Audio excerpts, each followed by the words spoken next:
우리 함께 성경 말씀 보도록 합니다. 오늘은 마태복음 17장 1절부터 13절까지의 말씀 함께 나누도록 하겠습니다. 오늘은 마태복음 16장 17장 말씀을 통해서 예수님이 베드로산에 오르신 이유라는 말씀의 제목으로 하나님 말씀 나누도록 하겠습니다. 오늘 1절 말씀부터 보도록 하겠습니다. 엿새 후에 예수께서 베드로와 야고보와 그 형제 요한을 데리시고 따로 높은 산에 올라가셨더니 여기 1절 말씀에 보니까 엿새 후에라는 말씀이 있잖아요. 그러면 엿새 전에 일주일 전에 어떤 일이 있었는지 그 사건이 바로 이렇게 연결되어져서 지금 이제 이 엿새 후에 일어나는 이 사건과 이렇게 연결되어진 것을 말씀해 주고 있습니다. 그래서 엿새 전에 일주일 전에 어떤 일이 있었는지 먼저 마태복음 16장으로 가서 그 말씀 좀 보면서 우리가 좀 확인을 해보도록 하겠습니다. 마태복음 16장 13절 말씀 볼게요. 예수께서 빌립보 가이사랴 지방에 이르러 제자들에게 이르시되 사람들이 인자를 누구라 하느냐 이르되 들으는 세례요한 들으는 엘리야 어떤 이런 예레미야나 선지자 중에 하나이다. 그러니까 예수님께서 제자들한테 물으셨어요. 사람들이 나를 누구라고 하느냐, 사람들이 도대체 나에 대해서 뭐라고 얘기해? 하면서 이렇게 물으셨을 때에 제자들이 사람들은 아마 세례요한이다, 엘리야다, 어떤 사람들은 예레미야다, 선지자 중에 사람이다, 이런 식으로 이제 얘기를 한다는 것이죠. 그때 예수님께서 그러면 너희는 나를 누구라고 하느냐, 이런 이제 질문을 드렸죠. 질문을 이렇게 했을 때에 성격 가장 급한 베드로가 있지 않습니까? 베드로가 한마디 합니다. 주는 그리스도시요 살아계신 하나님의 아들이십니다. 이 대답이 100점짜리 정답이었어요. 그러니까는 진짜 너무나 완벽한 100점짜리 정답을 딱 베드로가 얘기를 하니까 예수님께서 너무너무 이렇게 기분이 좋으셨던 거죠. 왜냐면 그 얘기가 딱 맞거든요. 예수님은 그리스도, 주는 그리스도, 예수님을 주라고 하잖아요. 이 예수님이 왜 주가 되시냐면 예수님이 그리스도시고 살아계신 하나님의 아들이시기 때문에 나의 주인 되시고, 그리고 예수님 당신 하나님의 아들이십니다. 당신은 하나님이십니다. 하나님이 사람의 몸을 이 땅에 오셨습니다 라고 얘기하는데 이 답변이 정답이었다는 거예요. 이 정답을 얘기하니까 예수님께서 엄청 칭찬하셨잖아요. 칭찬하셨는데 그러니까 이제 예수님께서 21절에 들어가려면 이때부터 하면서 이때부터 예수님께서 그러니까 제자들이 예수님은 주는 그리스도시요 살아계신 하나님이다라고 하나님의 아들이다라고 이렇게 고백하는 그때부터 예수님의 이제 가르침은 이제 달라지시는 거예요. 그러니까 그 이전에는 내가 그리스도야, 내가 하나님의 아들이야 라고 이렇게 가르치셨던 거예요. 제자들은 이제 그거를 듣고 배웠던 것이죠. 근데 이게 이제 제자들에게 스며들어서 이제 이게 믿어지게 되고 알게 되었던 그때부터 예수님의 가르침은 이제 한 단계 더 업그레이드 돼가지고 이때부터 예수님이 이제 어떤 가르침을 주시냐면 예수 그리스도께서 자기가 예루살렘에 올라가 장로들과 대제사장들과 서기관들에게 많은 고난을 받고 죽임을 당하고 제3일에 살아나야 될 것을 제자들에게 비로소 가르치셨더라라고 합니다.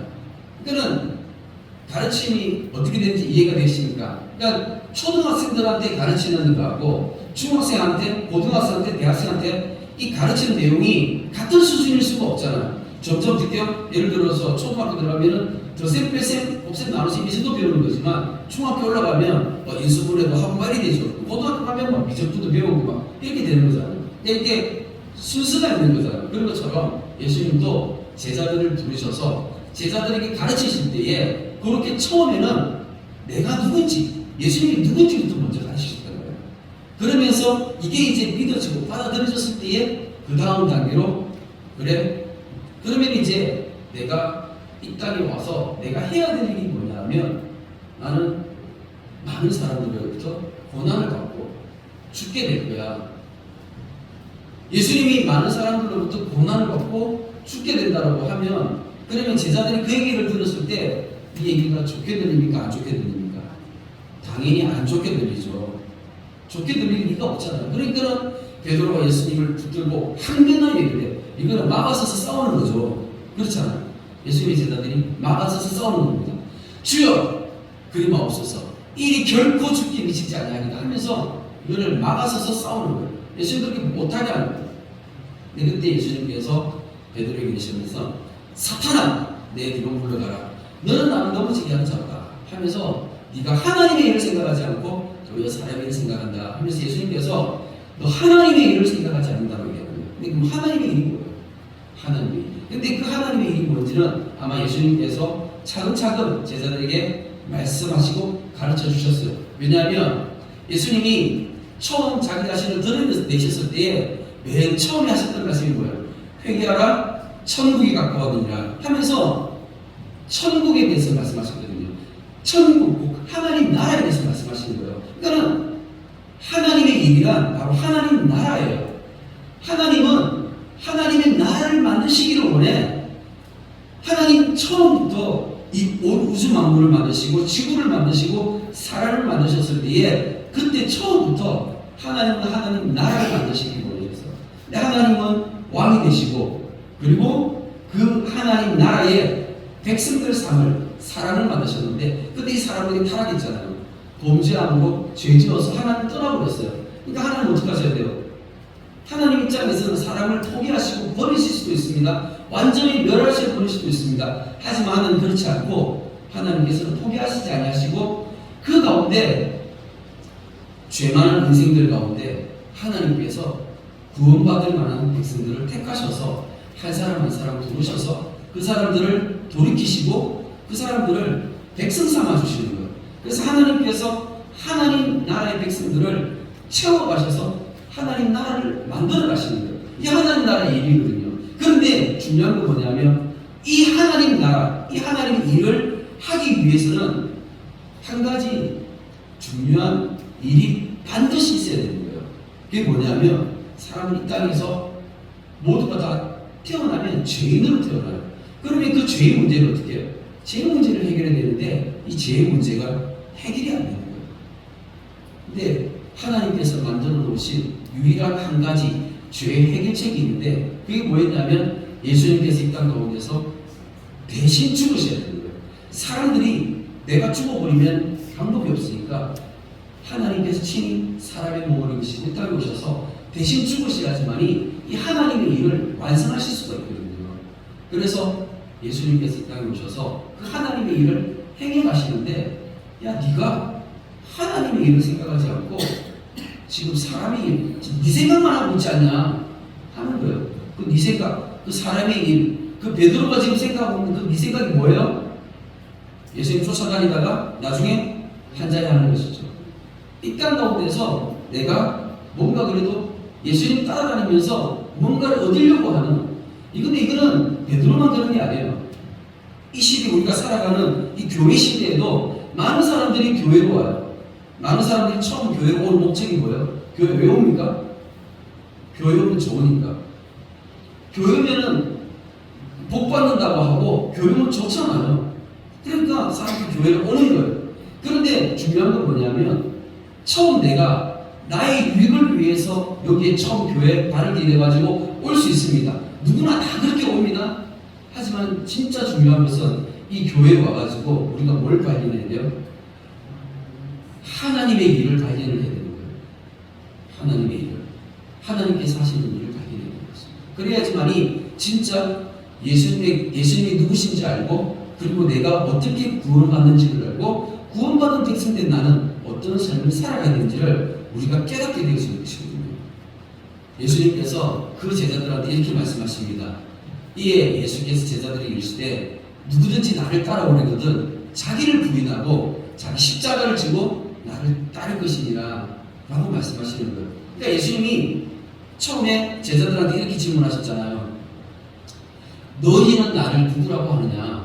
라고 했을 때 제자들의 그 고백이 주는 그리스도시요 살아계신 하나님의 아들이십니다. 이렇게 고백을 하니까 그럼 예수님이 그래? 그러면 그 믿음 오케이. 너희들이 지금 제대로 알고 있어. 그러면 이제 내가 진짜 너희들이 알아야 될 이야기를 내가 말해줄게 하면서 하신 말씀이 뭐냐면 나는 이제 이 땅에서 죽어야 돼. 나는 많은 고난을 받고 나는 죽어야 돼. 그리고 난 다시 살아나야 될 거야. 라고 말씀하셨어요. 그러니까 제자들이 말렸죠. 항변했죠. 그러니까 예수님께서 또 하시는 말씀이 뭐냐면 내가 죽는 것처럼 너희들도 나를 따르면 이 땅에서 자기 자신을 부인하고 자기 십자가를 메고 나를 따라야 돼. 이 얘기하시는 거예요. 예수님이 내가 죽는 것처럼 나를 따르는 자들도 다 이 땅에서 같이 자기 십자가를 져야 돼. 이 말씀하시는 거예요. 예수님이 25절 말씀에 누구든지 제 목숨을 구원하고자 하면 잃을 것이요 누구든지 나를 위하여 제 목숨을 잃으면 찾으리라. 사람이 만일 온 천하를 얻고도 제 목숨을 잃으면 무엇이 유익하리요? 사람이 무엇을 주고 제 목숨과 바꾸겠느냐 하시면서 이 목숨이라는 단어, 생명이라는 단어가 4번이나 나오는 거예요. 그러니까 진짜 중요한 게 뭐예요? 세상에서 가장 중요한 게 뭡니까? 세상에서 내가 이 땅을 살아가면서 세상에서 가장 중요한 것 생명이죠. 생명이 없으면 아무 의미가 없는, 내가 죽어버리면 내가 열심히 일을 해서 내가 돈을 벌었어요. 내가 죽어버리면 그 돈이 무슨 의미가 있습니까? 사람들은 이 땅을 살아가면서 정말 어리석게 살아갑니다. 왜냐하면 내가 쓰고도 내가 다 쓰지도 못할 만큼의 돈을 벌기 위해서 사람들은 목숨을 걸고 일을 하고 있습니다. 그렇지 않습니까? 이 땅을 살아가면서 그렇게 살아가는 사람들이 내가 지금 이 땅을 살아가면서 내가 돈을 버는데 내가 다 쓰지도 못할 만큼의 돈을 벌기 위해서 내 목숨을 걸고 있는 거예요. 그게 세상 사람들입니다. 근데 예수님은 그렇게 얘기하지 않습니다. 그렇게 하면 안 된다고 얘기하는 거예요. 누구든지 자기 목숨을 버리라는 거예요. 이 땅에서 너희들 그렇게 살면 안 돼. 그렇게 살지 말라는 거예요. 뭐 어떻게 살아야 되는 거예요? 누구든지 나를 위해, 예수님을 위해 너의 목숨을, 너 생명을 나를 위해서 버리라는 거예요. 나를, 예수님을 위해서 우리 생명을 달라는 거예요. 예수님께서 우리의 생명을 잠시 빌려달라는 거예요. 그러면 나중에 내가 그것을 돌려주겠다는 거예요. 이게 예수님의 말씀인 거죠. 이 믿으시십니까? 아멘. 그래서 27절 말씀에 인자가 아버지의 영광으로 천사들과 함께 오리니 그때에 각 사람이 행한 대로 갚으리라. 예수님 다시 오시면 그때에 각 사람이 어떻게 한대로요? 행한 대로 내 목숨을, 내 생명을 주님 앞에 어떻게 들었는지에 따라서 예수님께서 우리에게 갚아주신다는 겁니다. 아마 예수님의 말씀이 사실인지 아닌지 더 알고 싶을 거예요. 그죠? 이 말씀이 진짜인가? 그런데 그 마음 가운데, 제자들의 마음 가운데 어떤 마음이 있냐면 이걸 믿고 싶지 않은 거죠. 이 진짜 사실인가? 이 진짜인가? 하는 그런 의심과 의혹이 우리 안에 가득한 거죠. 그다음 또 한 가지가 있습니다. 그 제자들의 마음 가운데 또 어떤 마음이 있냐면 두려움이에요. 뭐냐면 예수님이 많은 고난을 받고 죽으신다고 했잖아요. 그러면 혼자 죽지. 예수 혼자 죽지. 왜 내까지 죽으래? 왜 우리까지 다 죽으래? 이런 생각 들면서, 그러면서 내가 진짜 예수님을 사랑하고 내가 진짜 예수님을 따르는 제자라면 그 마음 가운데 예수님이 죽으신다고, 근데 나도 같이 따라 죽어야 된다고 이거를 생각하면 그 마음 가운데 두려움이 따르겠죠. 두려움이 따를 수밖에 없습니다. 예수님께서 제자들에게 하신 이 말씀이 우리에게도 동일하게 하시는 말씀이시거든요. 자, 그러면서 오늘 우리가 읽었던 마태복음 17장의 말씀입니다. 1절 말씀에 보니까 엿새 후에라고 하면서 이제 일주일이 지난 거예요. 시간이 이제 일주일쯤 지나가지고 예수님께서 베드로와 야고보와 요한을 데리시고 따로 높은 산으로 올라가셨던 거죠. 왜 예수님께서 높은 산에 이 세 명의 제자들을 데리고 올라가셨을까요? 그 이유가 있죠. 그 이유가 뭐냐면 제자들이 일주일 전에 예수님께서 제자들과 나누셨던 그 대화가 있잖아요. 이 말씀이 계속 생각나는 사람들이 있는 거예요. 말은 안 하지만 제자들이 예수님과 같이 있으면서도 제자들끼리도 서로 말은 안 하는 거예요. 말은 안 하지만 어떤 사람이 계속 머릿속에서 이게 맴돌면서 생각이 날까요? 지금 예수님과 일주일 전에 그 대화를 나눴는데 누가 계속 생각이 났었을까요? 누가 생각이 나냐면 예수님하고 제일 친한 사람들이죠. 무슨 말씀인가 이해가 됩니까? 예수님과 가장 친한 사람들은 예수님과의 관계가 있잖아요. 제자들이라고 예수님하고 다 똑같은 수준으로 친하진 않잖아요. 예수님이 제자들 가운데서도 예수님과 더 친한 사람들이 있습니다. 그 사람이 누구예요? 베드로하고 야고보하고 요한 이런 제자들이죠. 이런 제자들은 예수님하고 더 친한 거예요. 제자들 중에서도 더 친한 거죠. 근데 이런 제자들은 뭐냐면 다른 제자들은 배신하고 도망을 가도 나는 배신하지 않겠습니다 라고 어떻게 해요? 떠벌리는 사람입니다. 그 사람 있어요 없어요? 베드로만 그렇게 했습니까? 우리 중에는 이런 사람 없습니까? 우리 중에 그런 사람 있죠. 우리 교회 성도들이 다 도망가고 다 예수님 모른다 해도 나는 끝까지 나는 목숨 걸고 나는 하겠습니다. 그런 식으로 그죠? 네, 하는 사람이 있을 수 있습니다. 있다니까요. 근데 그런 사람들은 어떻게 해요? 일주일 동안 이게 어떻게 생각이 계속 나고 떠나가지 않는 거예요. 왜냐하면 내가 예수님 사랑하는데 내가 사랑하는 예수님이 많은 고난을 받고 죽으신다고? 도대체 지금 무슨 말이야? 그런데 예수님이 죽는 것까지는 뭐 그렇다 치는데 나는 또 왜 죽어요? 내가 죽을 거 생각하니까 어때요? 내가 죽을 거 생각하니까 마음 가운데 두려움이 있으면서 이게 고민이 되면서 계속 생각이 날 거 아니에요. 그러니까 예수님 입장에서는 특별히 그러한 제자들은 데리고 어떻게 해요? 높은 산에 올라가셔서 같이 기도하시는. 예수님 막 옆에서 기도하고 있는데 제자들은 어떻게 해요? 다 졸다가 잠이 들어버렸어요. 잠들어버려요. 한참 이제 막 졸다가 자다가 보니까 분위기가 좀 이상한 거예요. 분위기가 좀 이상해가지고 눈을 탁 떴어요. 눈을 탁 떠보니까 예수님이 2절 말씀에 보니까 그들 앞에서 변형이 되신 거예요. 어떻게 변형이 되시냐면 해같이 빛나는 거예요. 얼굴이 해같이 빛나며 옷이 빛과 같이 휘어졌다라고 말씀합니다. 예수님께서 광채가 나는 거예요. 엄청난 빛이 쫙 비치는 거예요. 제자들이 자다가 깜짝 놀란 거죠. 이게 뭔 상황인가 하면서 깜짝 놀란 거예요. 3절에 보니까 그때 모세와 엘리야가 예수와 더불어 말하는 것이 그들에게 보이기를 하면서 예수님하고 갑자기 누가 나타났어요? 모세와 엘리야가 나타나가지고 예수님과 함께 서로 대화를 주고받는 거예요. 와, 좀 충격적이지 않습니까?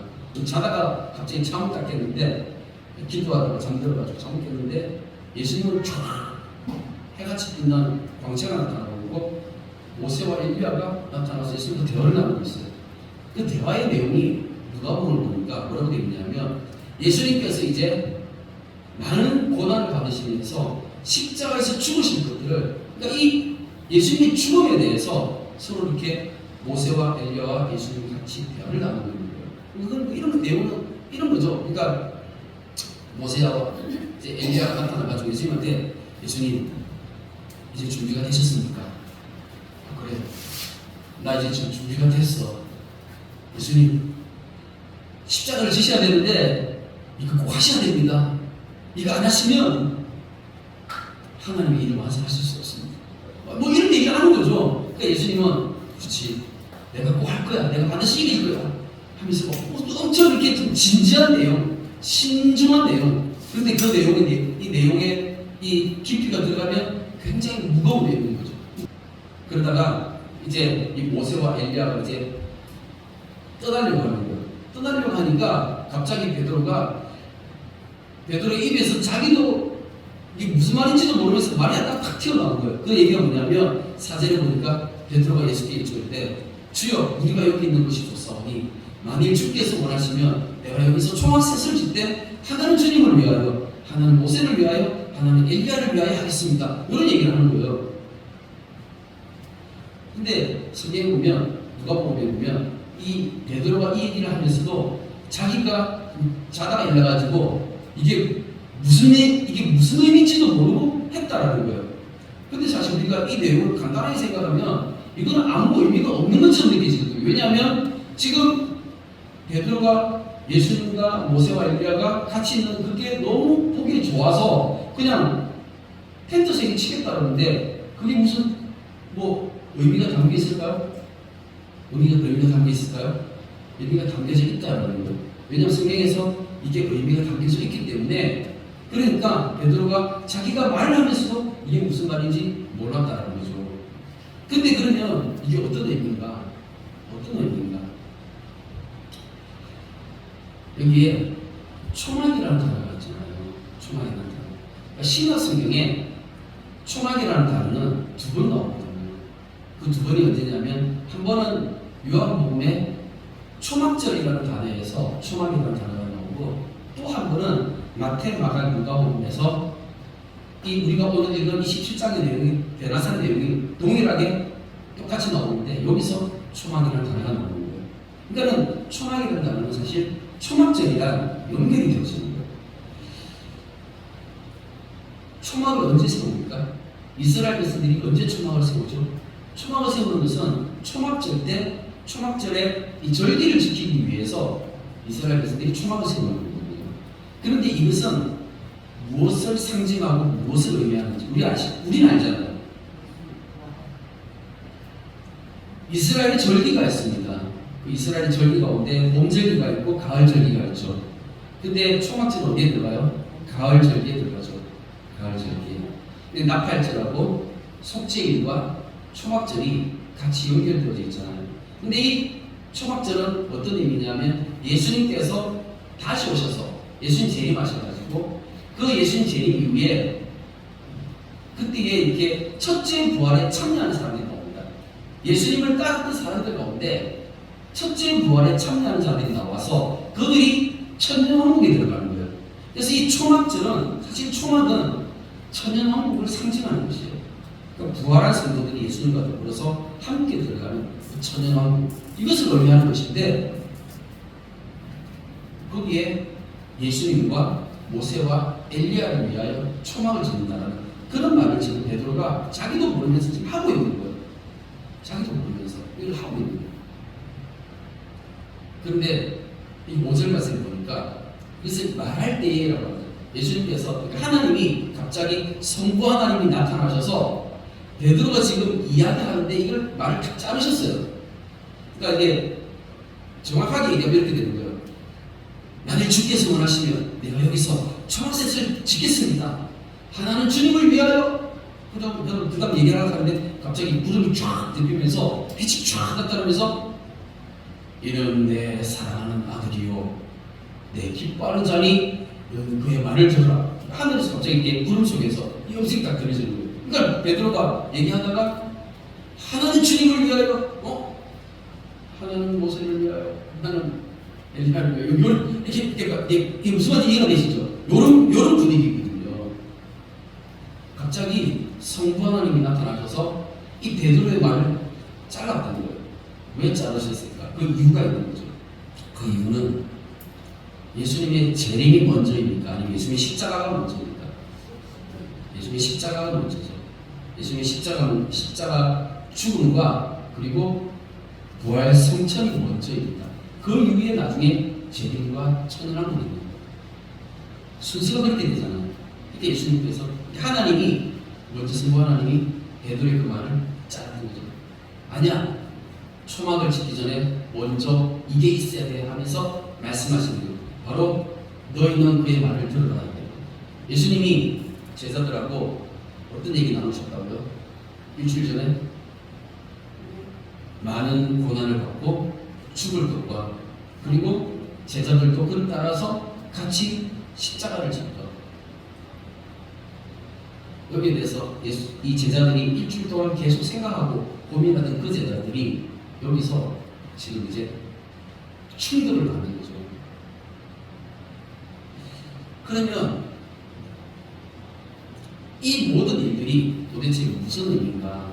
이게 지금 어떤 의미인가? 우리가 그걸 좀 생각해 봐야 되거든요. 예수님이 변형이 되셨어요. 해같이 빛나게 예수님께서 이렇게 변형이 되셨는데 그때에 누가 나타났냐면 모세와 엘리야가 나타났습니다. 그러면 모세와 엘리야가 여기 갑자기 왜 나타났으면 이 사람들은 어떤 사람들인가? 근데 모세와 엘리야의 공통점이 뭐가 있습니까? 무덤을 찾을 수 없다는 것입니다. 모세가 죽었을 때 모세는 가나안 땅에 들어가지 못하고 모압 땅 여보산에서 그 골짜기에서 죽었어요. 근데 거기서 죽을 때에 하나님께서 친히 모세를 장사 지으셨어요. 그래가지고 아무도 모세의 무덤을 찾을 수 없게 만드셨어요. 그러니까 모세는 죽긴 죽었는데 어떻게 되는지 모르는 거예요. 성경에 그렇게 기록되어 있습니다. 모세의 무덤을 찾을 수 없다. 그리고 또 엘리야도 마찬가지예요. 엘리야가 어떻게 죽었습니까? 엘리야는 죽은 게 아니라 갑자기 하늘로 불마차가 나타나가지고 하늘로 올라갔어요. 그런데 하늘로 올라가고 난 다음에 그때 엘리사에게 막 선지자 후보생이 찾아와가지고 뭐라고 얘기해요? 하늘로 올라가다 떨어져가지고 죽었을 수 있으니까 우리가 시대 찾으러 가겠다. 그렇죠. 그래가지고 막 찾으러 막 돌아다니고 있잖아요. 근데 찾을 수가 없었죠. 예, 그의 시체를 찾을 수가 없었습니다. 모세와 엘리야의 공통점은 그들의 시체를 찾을 수가 없는 것. 이게 어떤 의미였습니까? 예수님께서 지금 변화산에서 이렇게 해같이 빛나는 모습으로 나타나고 해서 이렇게 변해 계셨다는 것은요, 어떤 의미냐면 바로 부활의 영광이에요. 부활의 영광. 부활의 영광을 나타내 보여주신 거예요. 그러니까 예수님께서 아직 죽으시기도 전에 먼저 제자들한테 이것을 나타내 보여주신 거예요. 이 부활의 영광을 보여주시면서, 그런데 거기에 누가 같이 찾아왔어요? 그 시체를 찾을 수 없었던 그 모세와 엘리야가 나타나서, 이 사람들은 어떤 사람들이에요? 나중에 그 천년왕국에 들어가는 그 부활의 영광에 함께 참여하는 자들이거든요. 이 사람들이 나타나서 함께하는, 그거를 누가 본 거예요? 제자들이 베드로와 요한과 야고보가 본 거죠. 6절 말씀에 보니까 제자들이 그때에 하늘에서 나는 이 소리를 듣고 엎드려가지고 심히 두려워했어요. 사실 이 두려웠다는 의미는 여러 가지 복합적인 게 있죠. 뭐냐면 갑자기 지금 이 제자들은 지금 졸다가 기도하다가 졸다가 자다가 생각지도 못하게 이상한 지금 그 상황들을 지금 보게 된 거잖아요. 너무나 놀라운 광경들을 보면서 거기다 두림도 있는데 거기서 하늘에서 막 소리까지 들리죠. 그러면서 그 모든 내용들은 어떻게 연결되어요? 이게 하나님의 음성 가운데서 너희는 그의 말을 들으라. 예수님이 하신 말씀이 사실이라는 것을 확인시켜 주는 거잖아요. 예수님의 말씀이 사실이라는 것을 확인시켜 주는 거잖아요. 그렇게 엎드려 있을 때에 예수께서 나와 그들에게 손을 대시며 이르시되 일어나라, 두려워하지 말라 하시면서 예수님께서 그들을 일으켜 세우셨습니다. 제자들이 눈을 들고 보니까 예수 외에는 아무도 보지 않다 하면서 이 변화사 사건이 이렇게 나타났습니다. 9절 말씀에 그들이 산에서 내려올 때에 예수께서 명하여 이르시되 인자가 죽은 자 가운데서 살아나기 전에는 본 것을 아무에게도 이르지 말라. 예수님이 죽으시면요 이미 처음부터 정해져 있었어요. 그러니까는 예수님은 어디서 죽으셔야 돼요? 예루살렘에서 죽으셔야 돼요. 갈릴리에서 죽으면 돼요, 안 돼요? 안 됩니다. 예수님은 또 아무 날짜에 죽으면 안 돼요. 예수님 죽으실 때 언제 죽으셔야 돼요? 날짜도? 6월절에 죽으셔야 돼요. 그러니까 아무 날짜에도 죽으면 안 돼요. 그러니까 예수님은 모든 것들이 딱 정해져 있기 때문에 그 정해진 것을 따라서 가야 되는데, 근데 막 제자들이 막 엉뚱하게 막 이렇게 소문내고, 막 사람들이 막 소문내고 막 이렇게 해가지고, 갑자기 막 군인들이 쳐들어와가지고, 갈릴리에서 붙잡혀가지고, 여기서 이렇게 죽고, 막 이러면은 안 되는 거거든요. 그러니까 예수님은 원래 정해져 있는 그 순서대로 가셔야 되기 때문에, 그래서 니들 본 거, 지금, 근데 사실 제자들이요, 이때는 보았지만, 그게 무슨 의미인지 알았을까요? 몰랐을까요? 당연히 모르죠. 봤는데 그게 무슨 의미인지도 모르는 거예요. 근데 그게 충격적인 거예요. 그렇죠? 그 충격적인 것을 평생 가지고 있으면서 나중에 예수님이 부활하시고 살아나셔서 하늘로 올라가시고 난 이후에 그때 제자들이 하나하나 깨닫게 된 것입니다. 그러면서 제자들 가운데 궁금한 게 있으니까 묻는 거예요. 제자들이 물어이르되 그러면 어찌하여 서기관들이 엘리야가 먼저 와야 하리라 합니까? 하면서 이렇게 질문하는 거죠. 그러니까 예수님이 메시아인데 메시아 대신 예수님이 오셨는데, 그런데 바리새인과 서기관들이 이렇게 성전에서 율법을 가르칠 때는 메시아보다 먼저 온 사람인데 그게 바로 선지자 엘리야다라고 얘기하는 거예요. 근데 이제 제자들도 들은 건 있잖아요. 배운 건 있잖아요. 그러니까는 그걸 이제 궁금한 거를 질문을 드리는 거죠. 그러니까 예수님께서 이렇게 말씀하신 그 내용이 어디에 나와 있냐면 말라기 4장에 나와 있어요. 이 선지자 엘리야에 관한 내용이 말라기가 어떤 책입니까? 구약성경 맨 마지막에 있는 책이잖아요. 구약성경 맨 마지막에 있는 책에 그것도 말라기 4장의 맨 마지막 부분에 이런 내용이 있는 거예요. 보라, 여호와의 크고 두려운 날이 이르기 전에 내가 선지자 엘리야를 너에게 보내리니 그가 아버지의 마음을 자녀에게로 돌이키게 하고 자녀들의 마음을 그들에게 아버지에게로 돌이키게 하리라. 근데 이런 내용이 있는데 사실 바리새인들과 서기관들은요 말라기 4장 말씀을 읽어도 이게 어떤 내용인지 몰라요. 그냥 자기들은 여기에 엘리야가 있으니까 마지막 때에 메시아가 오는데 구원자가 오는데 그보다 먼저 엘리야가 먼저 오는구나. 거기서 순서로만 알고 있는 거지. 이 사람이 와가지고 뭐 하는지도 모르는 거죠. 근데 거기 분명히 엘리야가 와서 하는 일이 적혀져 있어요. 그 일이 어떤 일이에요? 엘리야가 와서 하는 일이 하나님 아버지의 마음을 자녀들에게로 향하게 하고 그리고 자녀들의 마음은 하나님께로 향하게 하고 그러니까 어떤 중재자의 역할 이런 역할을 하는 거예요. 예수께서 대답하여 이르시되 엘리야가 과연 먼저 와서 모든 일을 회복하리라. 내가 너에게 말하노니 엘리야가 이미 왔으되 사람들이 알지 못하고 이미 두려워했다. 인자도 이와 같이 그들에게 권한을 받을 것이다 하면서 예수님께서 이 말씀하시니까 제자들이 딱 깨달아진 거죠. 말라기에 있었던 그 말씀 그대로 엘리야가 왔는데 그 엘리야가 하는 일은 하나님과 사람 이스라엘 백성들 사이에서 중재자예요. 그러니까 세리요한이 와서 했던 게 뭐예요?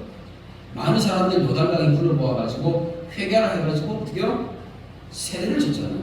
그래서 하나님과 사람 사이의 중재를 감당했었죠. 그러면서 예수님께로 나아가는 그 길을 열어주었던 것입니다. 그러니까 제자들이 세례요한이 그런 일을 했다는 것을 알게 되고 세례요한이 바로 엘리야였구나. 그래서 깨닫게 된 거예요. 이 세례요한이 어떻게 죽었습니까? 목이 잘려가지고 순교를 당했습니다. 세례요한도 고난을 받았거든요. 먼저 왔던 그 엘리야도 고난을 받았던 것처럼 누가 또 고난을 받는 거예요? 예수님도 십자가에서 죽으시고 고난 받으시는 거예요. 근데 그걸로 끝나는 게 아니고 그 예수님을 따르는 제자들이 그다음 뭐 해야 되는 거예요? 같이 예수님과 더불어서 자기 십자가를 지고 가야 되는 거예요. 예수님 가셨던 그 길을 가야 되는데 그러면 제자들이 이게 베드로와 야고보와 요한은 이제 어느 정도 이게 깨달아졌어요. 이게 눈으로 본 것들이 있고 들은 것이 있으니까 알잖아요. 알기는 아는데 그런데 마음에서부터 우러나가지고 그럼 주님 내가 이 길을 가겠습니다. 이렇게 결단을 했을까요? 아니면 그렇게 결단을 못했을까요? 당연히 결단을 못했죠. 어떻게 결단을 못했냐면 예수님께서 십자가를 죽으셨다가 다시 살아나셨어요. 살아났는데 제자들한테 나타나서 예수님이 살아나신 것까지 보여주셨어요. 그럼에도 불구하고 제자들은 뭘 했어요? 나는 물고기 잡으러 가보라 하면서 예수님 떠나버린 거예요. 그러니까는 이거를 다 미리 있잖아요. 이 십자가 사건이 있기 전에 이미 제자들은 다 보고 듣고 배웠고 알고 있었어요. 그리고 그 사건이 일어난 것까지도 이제 이 모든 것들을 다 결과까지 다 봤잖아요. 그럼 그 다음에는 해야 되는 게 뭐예요? 예수님이 십자가 죽으셨다가 살아나셨어요. 그럼 제자들은 그 다음에 해야 되는 게 뭐예요? 자기들이 자기 십자가를 지고 예수님 따라가야 되는데 어떻게 했어요? 나는 물고기 잡으러 가노라 하면서 자기 길 가는 거예요. 자기 십자가를 지고 자기 자신을 부인하고 나를 부인하고 하나님 나에게 맡기신 십자가를 감당하면서 이 나아가는 길이 이게 쉬운 거예요? 어려운 거예요? 어려운 거예요. 이거는 눈으로 봐도 미리 알아도 따라가기 힘든 거예요. 제자들이 그렇게 못했잖아요. 그럼 어떻게 할 수 있죠? 이때 어떻게 됐어요? 예수님이 어떻게 하셨나요? 제자들이 나는 물고기 잡으러 가노라 하면서 갈릴리로 가버렸어요. 갈릴리 바다에서 물고기 잡고 있는데 예수님이 다시 찾아오셨어요. 다시 찾아오셨어요. 왜요? 왜 예수 다시 찾아오셨을까요? 제자들은 도망갔지만 제자들은 왜 도망갔어요? 자기 십자가 지기 싫으니까 도망간 거잖아요. 그런데 예수님은 그 제자들을 포기하지 않으셨어요. 포기하지 않고 그 삶의 현장으로 다시 찾아와서 내 양을 먹이라 말씀하십니다. 내 양을 먹이라. 예수님과 나와의 관계가 중요한 겁니다. 비록 내가 지금은 내 십자가 지고 자기 십자가 지고 이거 쫓아가는 것이 너무 힘들고 어렵고 이게 너무 부담스럽고 두려워도 결국에는 내가 그 길 갈 수밖에 없게 하시는 분은 예수님이실 거예요. 근데 이것이 이루어지기 위해서는 관계가 되어야 돼요. 관계가.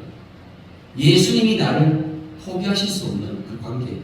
예수님이 나를 포기할 수 없게끔 만들어야 되는 거예요.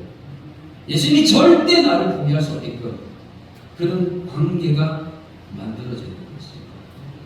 여기서 자기 십자가라는 게 뭐예요? 내가 예수님 때문에 당하는 고난을 얘기하는 것입니다. 내가 예수님 때문에 받는 고난. 근데 이 예수님 때문에 받는 고난이 우리에게 있다라는 거죠. 어떨 때 예수님 때문에 받는 고난이 있을까요? 어떨 때 하나님의 나라와 복음을 위해서 우리가 일하고 우리가 섬기고 희생하고 헌신할 때 자기 십자가가 있는 오늘 이 말씀이 우리 성도들에게 깨달아지는 축복을 간절히 소망합니다. 주님 감사합니다. 오늘도 또 말씀을 통하여 예배를 통하여 주님 깨닫게 해주시는 하나님의 은혜가 있으니 감사를 드립니다. 주님, 예수님께서 정말 먼저 십자가 지시고 그렇게 죽으시고 부활하실 것을 말씀하셨을 뿐만 아니라 또한 제자들에게 너희들도 나를 따르거든 자기를 부인하고 자기 십자가를 져야 된다라고 말씀하셨을 때에 그 두려움과 공포 속에서 고민하고 번뇌하는 제자들에게 주님께서 함께 변화산에 오르셔서 놀라운 부활의 영광을 보여주셨습니다. 정말 우리가 이때 이 땅을 살아가면서 우리가 주님을 따를 때에 정말 우리가 이 부활의 영광을 믿음으로 또한 우리가 성취하고 또 우리가 믿음으로 소유하며 살아갈 때에 주님 우리도 그렇게 자기 십자가의 길을 갈 수 있을 줄 믿습니다. 주님 끝까지 우리 주님의 교회 포기하지 아니하시고 버리지 아니하시고 우리 한 사람 한 사람 주님 찾아와 주셔서 우리 한 사람 한 사람이 진짜 자기 십자가의 길 걸어갈 수 있는 그런 주님의 교회가 되어지게 하여 주시옵소서. 이 말씀이 그냥 깨달아지는 것으로 끝나는 것이 아니라 우리의 마음속에 진짜 부활의 영광에 대한 참된 믿음으로 인하여 우리가 끝까지 이 길 갈 수 있는 주님 그 은혜를 더하여 주시옵소서. 감사를 드리오며 살아계신 예수 그리스도의 이름으로 기도드립니다. 아멘.